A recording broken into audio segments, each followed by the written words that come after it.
360.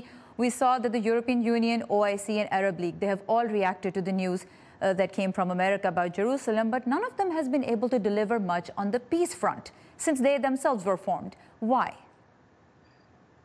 It's a pleasure to be with you this morning, Sahar. And the short answer to the question is that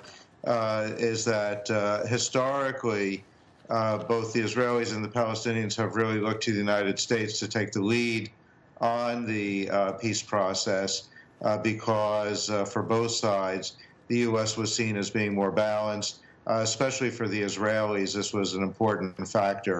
So the other organizations that you mentioned historically have been seen as more slanted and therefore unacceptable to Israel as a mediator.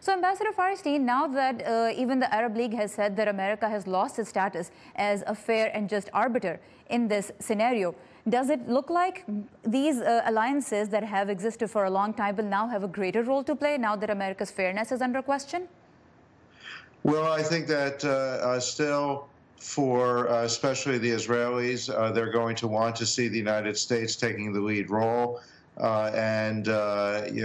We have seen in the past others, for example, France earlier this year had suggested that it might play a more active role, but the Israelis rejected that. We saw even over the weekend that there was a little bit of a disagreement between France and Israel about the way forward on the peace process. So, despite the fact that there's frustration, particularly in the Arab world and among the Palestinians, for the U.S. position on Jerusalem, the likelihood is that still the United States is going to be seen as the primary interlocutor for the parties if we're going to move forward on the peace process.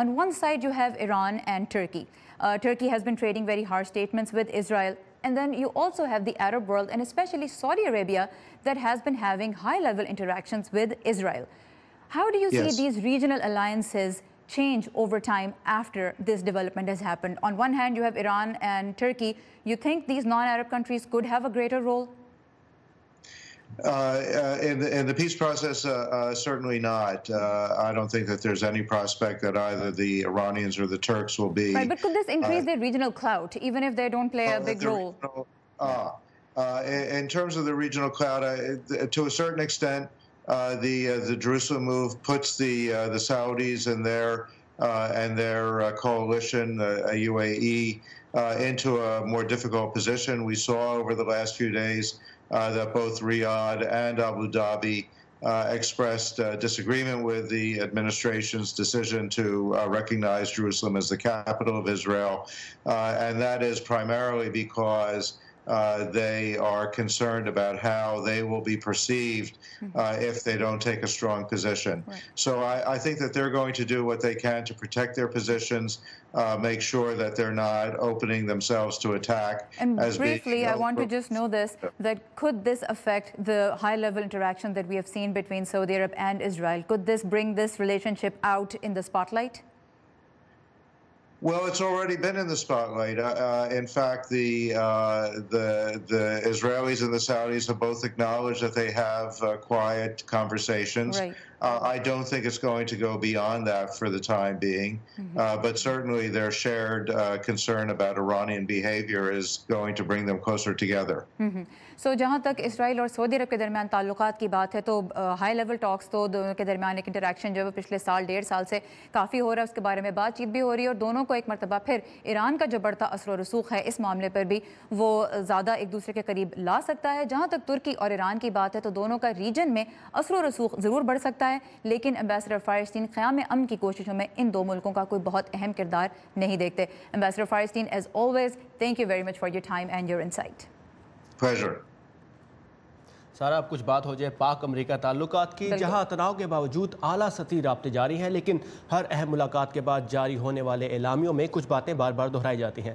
امریکی عہدیدار پاکستان پر زور دیتے ہیں کہ دہشت گردوں کے محفوظ ٹھکانے ختم کیے جائیں، اور پاکستانی عہدیدار ملک میں ایسی پناہ گاہوں کی غیر موجودگی کا دعویٰ دہراتے ہیں۔ بالکل، تو کیا واشنگٹن کو اس معاملے میں اسلام آباد پر اعتبار نہیں؟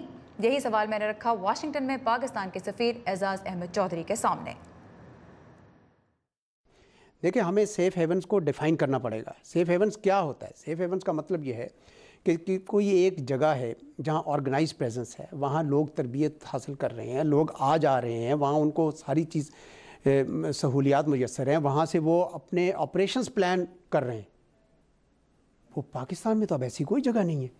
ہاں، البتہ افغانستان میں ہمیں نظر آ رہی ہے، مشرقی افغانستان میں اتنی پناہ گاہیں بن گئی ہیں، پچھلے 128 جو پاکستان کے اندر دہشت گردی کے واقعات ہوئے ہیں ان میں سے 125 ان پناہ گاہوں سے آئی ہیں۔ ہم پناہ گاہیں ادھر ڈھونڈ رہے ہیں، پناہ گاہیں ادھر بنی ہوئی ہیں۔ پاکستان تو کہتا ہے کہ کوئی سیف ہیونز نہیں ہے اور ہمیں ایکشنیبل انٹیلیجنس بھی دیں، دوسری سائڈ پھر بھی آپ کو آ کے بار بار ایک ہی جملہ کہتی ہے۔ اگر آپ کو کے پاس ایک خبر ہے، ہمارے پاس دوسری خبر ہے، تو اس کا حل یہ ہے کہ دونوں ملکوں کی انٹیلیجنس ایجنسیز، دونوں ملکوں کی ملٹریز آپس میں تعاون کریں، بات چیت کریں، مزید اپنے رابطے بڑھائیں، تاکہ یہ جو گیپ نظر آ رہا ہے آپ کے اس میں اور ہمارے اس میں، اس کو ختم کیا جا سکے۔ دوسری بات، افغانستان میں 43% علاقہ امریکہ کے سگار رپورٹ کے اپنے مطابق اس وقت افغانستان کی حکومت کے زیر تسلط نہیں ہے۔ جب اتنا بڑا علاقہ طالبان اور حقانیز کو اویلیبل ہے تو وہ ان کو پاکستان میں، جہاں پہ ان کو ہر روز ہر دم ان کا دائرہ تنگ کیا جا رہا ہے، ان کو کیا رہنے کی ضرورت ہے؟ وہ وہاں جا کے کیوں کارروائی نہ کریں؟ یہ بات واشنگٹن کو کیوں نہیں سمجھ آ رہی؟ یہ آپ دیکھیں گے کہ انشاءاللہ یہ بات سمجھ آ جائے گی، اور اس میں ایک بہت بڑا نقطہ جس کے اوپر ہم ان کے ساتھ کوشش کر رہے ہیں کہ وہ سمجھیں، وہ یہ ہے کہ بارڈر کو بہتر کیا جائے۔ آپ کو یہی شکایت ہے کہ پاکستان سے کچھ لوگ جاتے ہیں افغانستان میں اور غلط حرکتیں کرتے ہیں، دہشت گردی کرتے ہیں۔ ہمیں شکایت ہے کہ افغانستان سے مسلسل برے لوگ ادھر آ رہے ہیں اور آ کے یہ حرکتیں کرتے ہیں۔ تو کیا حل ہے؟ ہم دونوں کو چاہیے کہ ان دونوں کے درمیان جو بارڈر ہے اس کو بہتر طور پر مینج کریں۔ لیکن جو بارڈر پہ جو فینسنگ کی جا رہی ہے اس پہ بھی افغانستان کو سخت اعتراض ہے، کیونکہ وہ ڈیورنڈ لائن کو ریکگنائز نہیں کرتا۔ دیکھیں، افغانستان کو یہ طے کرنا ہے کہ وہ اس وقت ڈیورنڈ لائن کا مسئلہ حل کرنا چاہتا ہے یا دہشت گردی کا مسئلہ حل کرنا چاہتا ہے۔ پریزیڈنٹ ٹرمپ نے کہا کہ سخت اقدامات اٹھائیں گے ہم پاکستان کے خلاف۔ پھر CIA کے ڈائریکٹر نے بھی کہا کہ اگر پاکستان نہیں ٹیررسٹ کی سیف ہیونز کے پیچھے جاتا تو ہم جائیں گے، جس سے اشارہ یہ ملتا ہے کہ یا تو ڈرون پروگرام ایکسپینڈ کیا جائے گا۔ ایک بات جہاں پہ کی جاتی ہے کہ پاکستان کا نان نیٹو ایلائی کا سٹیٹس ہے وہ واپس لیا جا سکتا ہے۔ پاکستان کس حد تک تیار ہے اس طرح کے سخت اقدامات کے لیے؟ دیکھیں، اس سے پہلے بھی پچھلے 4 مہینے سے میڈیا اس طرح کی اسپیکولیشن کرتا رہا تھا۔ افواہ سازی ہے، کوئی ایسی اس میں حقیقت نہیں ہے۔ پاکستان اور امریکہ مل کر کام کر رہے ہیں اور کریں گے۔ تو جب CIA کے ڈائریکٹر مائک پومپیو کہتے ہیں کہ we'll do it ourselves، آپ اسے کیا مطلب اخذ کرتے ہیں؟ اس کا مطلب یہ ہے کہ وہ افغانستان میں جو بھی ان کے سیف ہیونز ان کو نظر آ رہے ہیں، یہ جو بھی وہ کرنا چاہتے ہیں وہ ضرور کریں۔ جہاں تک پاکستان کا تعلق ہے، پاکستان کے اندر جو کچھ بھی ہوگا پاکستان کی اپنی ہماری جو سیکیورٹی فورسز کریں گی، ہماری لیڈرشپ کرے گی، ہم لوگ خود کریں گے، اور ہم نے کر کے دکھایا ہے۔ ایمبیسڈر چودھری، ہمارے لیے وقت نکالنے کا بہت شکریہ۔ بہت شکریہ جی۔ پاکستان کی وزارت داخلہ کے مطابق رواں سال اب تک تقریباً 18,500 پاکستانی مختلف ممالک سے واپس پاکستان بھیجے گئے ہیں۔ اس خبر کی تفصیلات اور پاکستان سمیت دنیا بھر سے اہم اور تازہ ترین خبروں کی تفصیلات، خصوصی انٹرویوز اور ویڈیوز کے لیے آئیے ہماری ویب سائٹ urduvoa.com پر۔ اور سارا کل یعنی 12 دسمبر کو امریکہ میں ایک بہت ہی اہم الیکشن ہونے جا رہا ہے جس پر پورے ملک کی نظریں ٹکی ہیں. کل ریاست الاباما امریکی سینٹ کے لیے اپنا رکن منتخب کرے گی. بالکل. ریپبلکن پارٹی کے لیے انتخاب 2 وجوہات کی بنا پہ اہم ہے. ایک تو یہ کیونکہ امیدوار رائے مور کی جیت سینٹ میں پارٹی کی صرف 2 سیٹوں سے اکثریت برقرار رکھے گی. لیکن مور کے خلاف کئی خواتین سیکشل ہراسمنٹ کے الزامات سامنے لے کر آئی ہیں. ایسے الزامات کے نتیجے میں ایک سینیٹر اور 2 اراکین کانگریس سمیت کئی مرد پہلے ہی اپنے عہدوں سے دستبردار ہو چکے ہیں. اس لیے ان کا سامنا کرنے والا امیدوار پارٹی کی ترجیحات اور اس کے امیج پر ایک سوالیہ نشان بن گیا ہے. مزید تفصیلات اس رپورٹ میں. ریاست الاباما سے سینٹ کی نشست کے لیے ریپبلکن رائے مور کا مقابلہ ہے ڈیموکریٹ ڈگ جونز سے. مور کے جیتنے سے سینٹ پر ریپبلکنز کی گرفت مضبوط رہے گی، لیکن جونز کی جیت ڈیموکریٹس کے لیے بہت بڑی کامیابی ہوگی. الاباما ایک انتہائی قدامت پسند ریاست ہے جہاں ریپبلکن سالہ سال سے جیت رہے ہیں اور رائے مور کو بھی ایک واضح انتخاب کے طور پر دیکھا جا رہا ہے، باوجود اس کے کہ ان پر متعدد خواتین غیر مناسب جنسی رویے کے الزامات عائد کر چکی ہیں. ایک خاتون دعویٰ کرتی ہیں کہ 40 سال قبل جب وہ کام کے بعد گھر جا رہی تھی تو مور نے انہیں غیر مناسب انداز میں چھوا. اس وقت ان کی عمر 16 سال تھی. میں خوف زدہ تھی. وہ میری قمیض اتارنے کی کوشش کر رہا تھا. میرے خیال میں وہ مجھے ریپ کرنا چاہتا تھا. مور نے ان الزامات کو مسترد کیا ہے اور کہا ہے کہ اس کا مقصد ان کی مہم کو نقصان پہنچانا ہے. یہ الزامات مکمل طور پر جھوٹ پر مبنی ہے. میں ان میں سے کسی خاتون کو نہیں جانتا اور نہ ہی میں نے کسی کے ساتھ جنسی طور پر غیر مناسب رویہ اپنایا. خواتین کو جنسی طور پر ہراساں کرنے کے الزامات کے تحت ان دنوں کئی مردوں کے کیریئر پٹری سے اتر گئے ہیں. پھر بھی رائے مور کے حامیوں کا حوصلہ بلند ہے. یہ تمام الزامات جھوٹے ہیں، میں اسے جانتا ہوں. ہم سسٹم کے مطابق چلتے ہیں. جب تک الزام ثابت نہ ہو آپ بے قصور ہیں. میرے خیال میں ہم نے غلط روایت قائم کی کہ لوگوں پر الزامات عائد کر رہے ہیں، ایسی چیزوں کا الزام جو 20-30 سال پہلے ہوئی ہوں. لیکن مخالفین پر عزم ہے کہ جیت ڈیموکریٹک امیدوار جونز کی ہی ہوگی. میرے خیال میں یہ الاباما کی ریاست کی توہین ہوگی کہ رائے مور جیسا شخص قومی نمائندہ بنے. قانون سازوں کا کہنا ہے کہ اگر مور جیتتے ہیں تو انہیں امریکی سینٹ میں اخلاقی تفتیش کا سامنا ہوگا. لیکن اس سے پہلے الاباما کے ووٹرز کیا فیصلہ کرتے ہیں، باقی ملک یہ بہت بےتابی سے دیکھ رہا ہے. ڈیبرا بلوم کی رپورٹ کے ساتھ نیلوفر مغل، اردو VOA. اس الیکشن کا نتیجہ کل سامنے ہوگا. سب کے اب تک رائے مور پر الزام لگانے والی خواتین میں سے ایک نے تسلیم کیا ہے کہ اس نے جو مواد پیش کیا اس میں کچھ رد و بدل کیا تھا. تاہم وہ اس بات پر اب بھی قائم ہے کہ رائے مور نے ان کے ساتھ غیر اخلاقی رویہ اپنایا. اور 11 برس قبل افغانستان کے شہر جلال آباد کی ایک جیل میں ایک بچی پیدا ہوئی جس کا نام ہے مینا. آج تک مینا نے باہر کی دنیا نہیں دیکھی. اس بچی کے کیا خواب ہیں، وہ زندگی سے کیا چاہتی ہے؟ وائس آف امریکہ کی افغان سروس کے نمائندہ ذبیح اللہ غازی نے اس سے ننگرہار جیل میں بات کی. رپورٹ پیش کر رہے ہیں ندیم یعقوب. میرے والد نے کچھ لوگوں کو قتل کیا تھا جس کی وجہ سے انہیں میری ماں، بھائی اور چچا کو قید میں ڈال دیا گیا. میرے والد اور بھائی جیل میں ہی فوت ہو گئے. میری ماں زندہ ہے. میں یہیں پیدا ہوئی اور یہیں پلی بڑی ہوں. مینا ابھی پیدا نہیں ہوئی تھی جب عدالت نے اس کے والد، والدہ اور دوسرے رشتہ داروں کو 27 افراد کے قتل کے جرم میں موت کی سزا سنائی. اس کے والد اور بھائی کو پھانسی دے دی گئی، مگر ان کی والدہ شیرین گلا حاملہ ہونے کی وجہ سے پھانسی سے بچ گئی. اب 11 سال بعد مینا کو تجسس ہے کہ جیل کی دیواروں کے دوسری طرف دنیا کیسی ہے. میرا خواب ہے کہ میں اپنی والدہ کے ساتھ باہر جا کر اپنے بہن بھائیوں سے ملوں. مینا جیل کے اندر پرائمری اسکول میں پڑھتی ہے. وہاں وہ قیدی ماؤں کے بچوں سے کھیلتی ہے. وہ کہتی ہے کہ اس نے اپنی زندگی میں صرف خوف اور رنج سے بھرپور کہانیاں ہی سنی ہیں. وائس آف امریکہ کے ساتھ انٹرویو کے دوران انہوں نے بارہا اپنی اور اپنی ماں کی آزادی کی بات کی اور کہا کہ ان کی اپنی کچھ آرزویں ہیں. میں اپنی ماں کے ساتھ گھر جانا چاہتی ہوں اور پڑھ لکھ کر ڈاکٹر بننا چاہتی ہوں.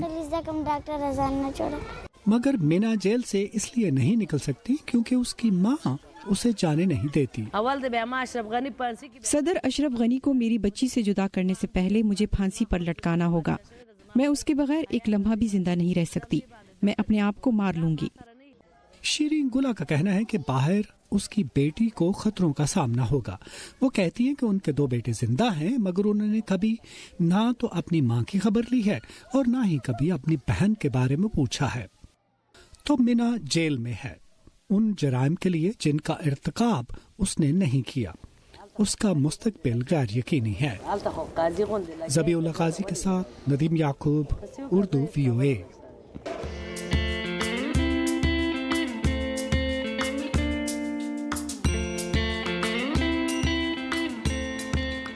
زمانہ جتنا مرضی بدل جائے کچھ چیزیں ہمیشہ فیشن میں رہتی ہیں. جیسے ثاقب کا یہ پاکٹ اسکوائر جس کو یہ بڑے دھیان سے روزانہ صبح فٹ کرتے ہیں، میچ کرتے ہیں، بہت ایفرٹ لگتی ہے اس پہ. یہ تو ہے ہی، لیکن میں میڈ ان پاکستان کی بات کر رہا ہوں اور میڈ ان پاکستان میں بات کر رہا ہوں بلاک پرنٹنگ کی. بلاک پرنٹنگ یقیناً ایک کلاسک آرٹ ہے. تو پھر آج کے میڈ ان پاکستان میں دیکھتے ہیں کہ لاہور میں بلاک پرنٹنگ کا کام ہوتا کیسے ہے.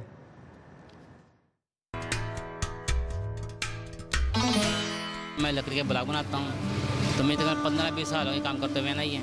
محمود صدیقی لاہور شہر میں بلاک پرنٹنگ میں استعمال ہونے والی لکڑی کے بلاک بنانے کا کام کرتے ہیں.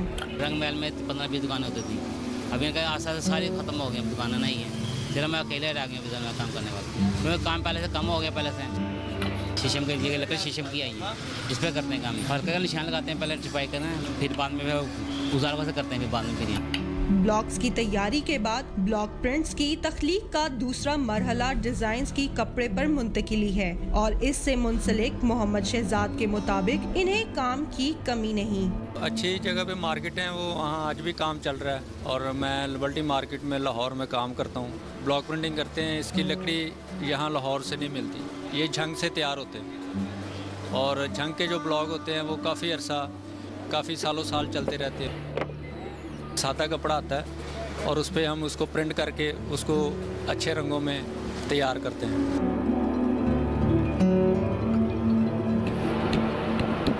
کلر بنا کے جوٹ ڈال کے جو ڈیزائننگ ہوتی ہے، جو بھی کلر ہوتا ہے وہ کلر میچ کر کے بالکل ایگزیکٹ کپڑے پہ لگا دیتے ہیں.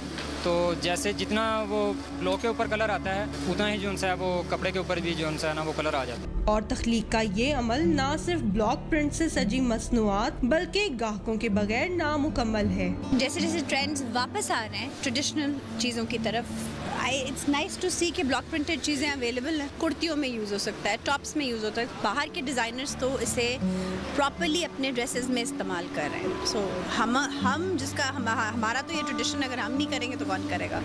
کسی بھی دوسرے فن کی مانند بلاک پرنٹنگ کے زندہ رہنے کے لیے بھی صارفین میں اس کی مقبولیت برقرار رہنا ضروری ہے، لیکن ہنرمند کاریگروں کی کمی ایک چیلنج پیش کر رہی ہے. نئے ڈیزائن سال میں 2-3 دفعہ بنوانے پڑتے ہیں، کیونکہ نئے نئے ڈیزائن ہم لگائیں گے، ڈسپلے کریں گے تو وہ پھر کسٹمر ان کو دے کے دوبارہ اور نئی نئی چیزیں بنواتے ہیں. بلاک بنانے والے جو کاریگر ہیں زیادہ تر لاہور میں ہی ہونے چاہیے، ہمارے قریب ہونے چاہیے تاکہ ہم ان سے آرڈر بنوائیں اور ہمیں جلدی آرڈر ملے. بہرحال تمام چیلنجز کے باوجود رنگوں سے بھرپور نقش و نگار کا لکڑی کے بلاک سے کپڑے تک کا سفر جاری ہے. یہ تھا ہمارا آج کا ویو 360. شو میں شامل رپورٹس دوسروں سے شیئر کرنے کے لیے آئیے facebook.com/VOA Urdu کے پیج پر. ثاقب الاسلام اور سارا زمان کو اجازت دیجیے. Have a nice evening.